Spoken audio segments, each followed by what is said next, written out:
इमाम हुसैन रज़ियल्लाहु ताला अन्हु को किसने तदफीन किया? चलिए जान लेते हैं। हजरत इमाम हुसैन की शहादत के बाद औलाद रसूल को कैद किया गया, नबी की बेटियों को बेपर्दा किया गया, मूफाए शाम की तरफ ले जाया गया। यजीदियों की फौज आगे नाचते जा रही थी और पीछे रसूलुल्लाह के खानदान वालों को कैद करके ले जाया जा रहा था। यजीदियों के हाथों में तमाम शहीदियों के सिर नेज़े पर थे। बड़ी ही बेहुरमती से उन्हें ले जाया जा रहा था और वहां बिना सिर के जमीन करबला पर शहीदियों के जिस्म ऐसे ही पड़े हुए थे। तारीख में बताया गया, बिना कफन के, बिना दफन के 3 दिन तक रसूलुल्लाह के नवासों की और खानदान के जिस्म ऐसे ही पड़े हुए थे। 3 मुहर्रम 61 हिजरी को जब आसपास के लोगों ने ये मालूम किया कि यजीदी फौज का पहरा कम हो गया है, चलो नहर फुरात से पानी भर लाते हैं। जब कुछ औरतें नहर फुरात से पानी भरने लगी तो देखती हैं कि करबला की जमीन पर लाशें बिखरी हुई हैं। ये आलम देखकर औरतें रोते रोते अपने मर्दों के पास जाती हैं और कहने लगी, ए रसूल अल्लाह का कलमा पढ़ने वालों, जमीन करबला पर रसूल अल्लाह का खानदान था। यजीदी फौज ने उन्हें बड़ी बेरहमी से कत्ल कर दिया है। वहाँ उनकी लाशें ऐसी बिखरी हुई हैं, चलो आओ उनका कयाम करने चलते हैं। मर्दों ने कहा कि आप पागल हो गई हो, उन्हें यजीदियों ने कत्ल किया है। अगर हम उन्हें तस्फीन करेंगे और ऐसा ना हो यजीद हमारी भी वही हाल कर दे और तुम छोड़ दो, कोई ना कोई आएगा और उन्हें तस्फीन कर देगा। उन औरतों ने बड़े ही ताज्जुब से कहा, तुम खुद को मुसलमान कहते हो, रसूलुल्लाह का कलमा पढ़ते हो और उनके नवासों के लिए ये मोहब्बत रखते हो। क्या कहा था रसूलुल्लाह ने? मैं अजरे रिसालत कुछ नहीं मांगता सिवाय इसके कि मेरी आल से मोहब्बत रखना।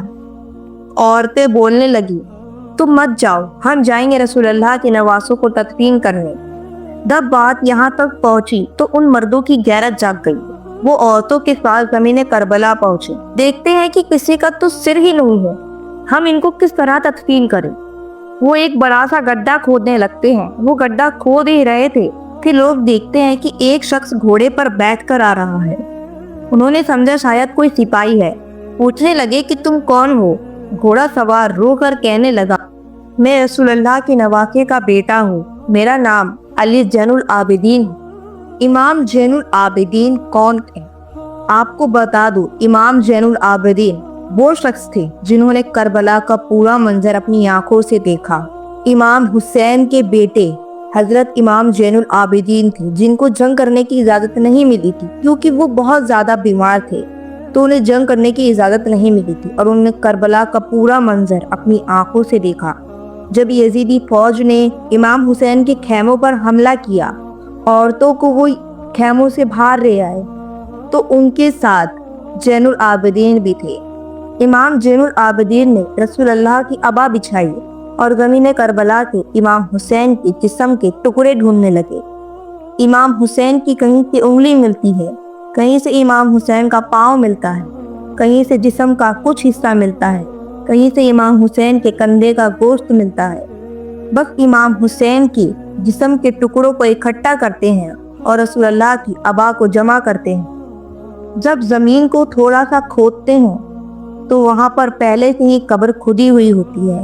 फिर उसी कब्र में हजरत इमाम हुसैन को तदफीन करते हैं और उनके साथ उनके बेटे अली अकबर और उनके दूसरे बेटे अली असगर को भी साथ में तदफीन कर देते हैं और एक कब्र बना देते हैं और दूसरी जगह बड़ा सा गड्ढा खोदते हैं और वहां दूसरे शहीदों को तदफीन कर दिया जाता है। और आज भी उस जगह को गंजे शहीदा कहा जाता है जहां सब शहीदों को तदफीन किया गया था। बस सब लोगों को तदफीन कर दिया तो किसी ने कहा, 1 लाख यहाँ रह गई है, देखो कोई बूढ़ा सहाबी है, इनको और तदफीन कर देते हैं।